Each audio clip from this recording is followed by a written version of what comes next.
అయితే తత్వవేత్తలు ఒక మాట చెప్పారు, మహానుభావులు తత్వజ్ఞులు దాని నుంచి మనకి ఎంతో సాధారణ చెప్పారు. ఇది ఏంటంటే లక్ష్మణ్ అన్నారటండి, రాముడు మనం నడుస్తున్నాం కదా, ఆయన సీతమ్మకి నచ్చిన పండుగ నచ్చిన ఫలం కానీ ఏది ఆవిడకి నచ్చింది కోరిందంటే నీవే తెచ్చిపెట్టు అన్నారట.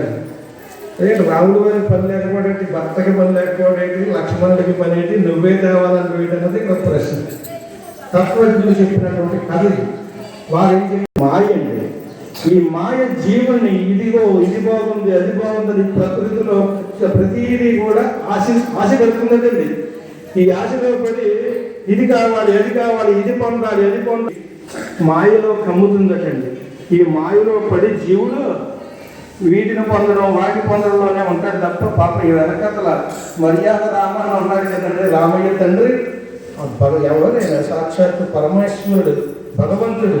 ఈ భగవంతుడు కనపడ్డాడు. సీతమ్మ వారు వెనకతలో ఉన్నారు, మాయ వెనకతలో ఉంది.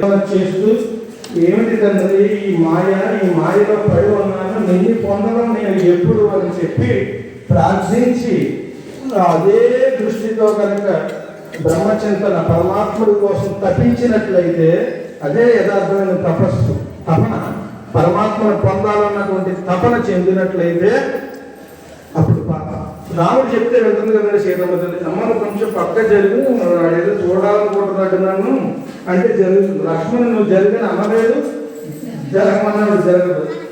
అలాగే పరమాత్ముడితో సమైక్యమై తరిస్తారని చెప్పేసి తత్వజ్ఞులు ఈ చిన్న ఘట్టం నుంచి చెప్పినటువంటి చక్కటి ఉపమానమే.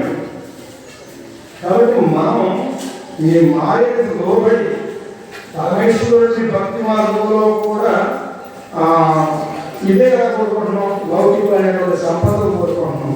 ముముక్షత్వంతో ఉండేవారు చాలా అరుదు, మోక్షాన్ని కోరుకునే వారు చాలా అరుదు. కాబట్టి భగవంతుడిని ఏదో కోరికంటే భగవంతుడినే తండ్రి చాలా నాకు అన్నాడు, ఏదో వరం ఇవ్వాలి కదా బాబు అని ఆయన అన్నాడు. లేదండి నాకు ఏ కోరిక లేదండి, మీ దర్శనం ఏం తీసుకుంటున్నాను, ఈ గొప్ప బ్రహ్మజ్ఞాని ఆ స్థితిని పొందాలి. భక్తులు పోషణ కోసం శ్రమించడము అంతా చేసుకుంటూ పరమేశ్వర ప్రాప్తి కోసం కృషి చేయాలి. దానికి ఉపయుక్తమయ్యేది శ్రీమద్ భగవద్గీత.